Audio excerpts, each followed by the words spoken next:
Kita bisa menemukan orang bahagia dengan kesederhanaan. Kita sebutin kesederhanaan. Sederhana ini maksudnya bagaimana? Kesederhanaan itu adalah ada hubungannya dengan yang sebelumnya. Bukan menjauhi daripada kerakusan. Sederhana adalah bagaimana kita menjadikan hidup sederhana itu adalah bukan sebuah siksaan. Bahkan menjadikan hidup sederhana itu menjadi cara hidupnya. Sebetulnya hidup sederhana ada hubungannya dengan cara hidup yang benar, yaitu tidak membanggakan gebiar dunia ini. Biarpun seandainya dia harus diberi oleh kekayaan, tapi bisa hidup sederhana. Orang menganggap bahwasanya kalau orang sederhana itu artinya nggak boleh punya apa-apa. Sederhana itu artinya dia tidak pernah merasa tersiksa, kecil hati dengan cara hidupnya orang-orang yang biasa. Lah ini berlaku, ini cara hidup yang benar berlaku siapa saja. Seorang ustadz misalnya. Kalau ustadz menjalani hidup dengan gaya hidup yang mewah, merepotkan orang. Sehingga mau datang ke rumahnya orang saja pakai tuntutan. Aku datang harus begini ya, siapkan tempat tidur begini, siapkan penjemputan begini, siapkan makan begini. Ustadz menyiksa, jangan jadi ustadz. Tanggalkan gelar ustadz, jangan repoti orang.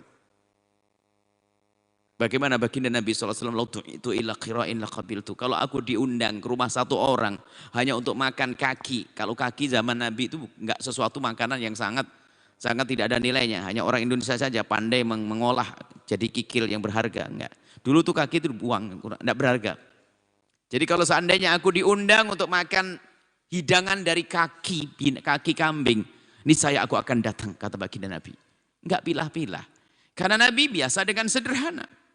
Kalau seandainya harus diberi makanan yang bagus, Nabi bersyukur. Di saat diberi makanan yang biasa saja, Nabi tidak pernah gelisah. Kenapa kita harus makan di tempat, di rumah makan yang harganya mahal ratusan ribu? Sekali makan. Sementara kita bisa saja makanan sehat hanya cukup 5.000, 10.000 misalnya. Gaya hidup, karena tidak biasa dengan kesederhanaan. Dia tersiksa hidupnya. Dengan mengikuti kesombongan atau gaya hidupnya orang sombong. Aku makan harus begini, tidur begini. Kamu itu ustadz harus disetting menjadi ustadz kelas menengah ke atas. Sehingga kalau mau datang ke tempat pengajian nggak boleh datang dari tempat biasa, harus hotel mewah. Nanti harus dijemput pakai mobil mewah. Biarpun mobilnya nyewa atau ngontrak apa tidak. Itu action gaya di setting begitu. Nggak ada. Ada memang ulama kaya, Imam Malik rahimahullah kaya raya, Imam Malik. Memang oleh Allah jadikan kaya semacam itu. Banyak ulama-ulama kaya. Tapi bukan action bergaya dengan gaya kaya hanya untuk setting, untuk mengelabui orang. Enggak. Orang kaya bukan dilarang, kata Nabi kaya, mereka tetap kayanya orang yang biasa dengan kesederhanaan. Apa yang kurang dari baginda Nabi? Kalau baginda Nabi kalau ngomong kepada sahabat Nabi pengen makan apa saja akan dikasih. Tapi itulah baginda Nabi SAW yang dengan kesederhanaan. Dan kalau kita menjalani hidup dengan sederhana nggak capek. An Ibnu Abbasin dari Sayyidina Abdullah bin Abbas radhiyallahu taala anhuma, semoga Allah meridai Sayyidina Abdullah dan ayahanda beliau Sayyidina Abbas. Qala beliau berkata, qala Rasulullah SAW bersabda, man lazima al-istighfara, barang siapa menekuni istighfar, melazimi istighfar, memperbanyak istighfar, ja'alallahu min kulli dhiqin makhraja. Allah akan menjadikan dari dhiq, kesempitan, makhraj, sempit dalam segala hal, wahai hamba Allah. Sempit rezeki akan lapang rezeki, pikiran butek jadi jernih, hati gundah jadi bahagia, terus belum nikah cepat nikah.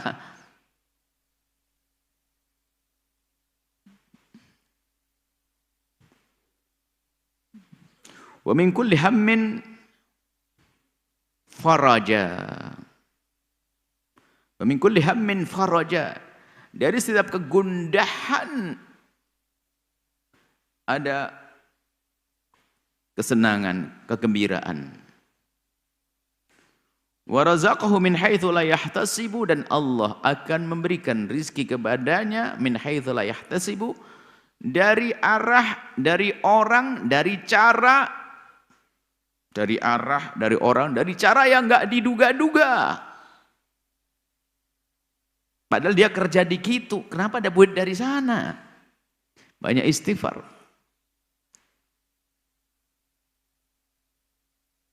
Disebutkan dalam Al-Quran, istaghfiru rabbakum innahu kana ghaffara. Bergegaslah kalian untuk mohon ampun kepada Allah, sungguh Allah Maha Pengampun.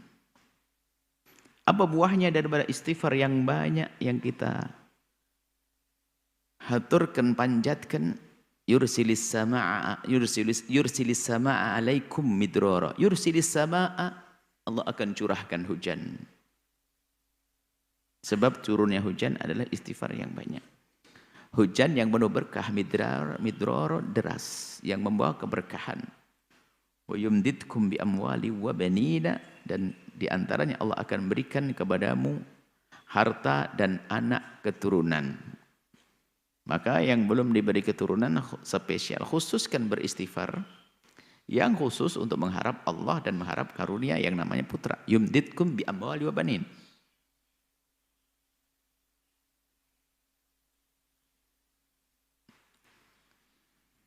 Rizki min haitsu la yahtasib. Berbanyaklah istighfar dengan penuh keyakinan. Nah, istighfar yang bagaimana? Istighfar tadi itu bukan istighfar karena cari duit, ini salah lagi. Istighfar biar dapat duit, istighfar biar kaya, istighfar biar bukan. Istighfarlah kalian dengan istighfar yang sesungguhnya, buah dari istighfarmu yang sesungguhnya itu tadi. Kalau istighfarmu nggak sesungguhnya, nggak turun hujan. Istighfar itu apa sih? Memohon ampun, maka merenunglah semua, menyadari kekurangan, menyadari kesalahan. Kemudian bersama kesalahan kita hadapkan kepada Allah, kemudian kita mohon ampun, sehingga istighfar kita istighfar berkualitas. Astaghfirullahaladzim atas dosaku yang itu ya Allah, astaghfirullahaladzim atas kesalahanku yang itu ya Allah. Itu istighfar yang benar. Kalau istighfarnya benar, maka buahnya benar. Yursilis sama'a alaikum midrara wa yumdidkum bi amwali wa banin.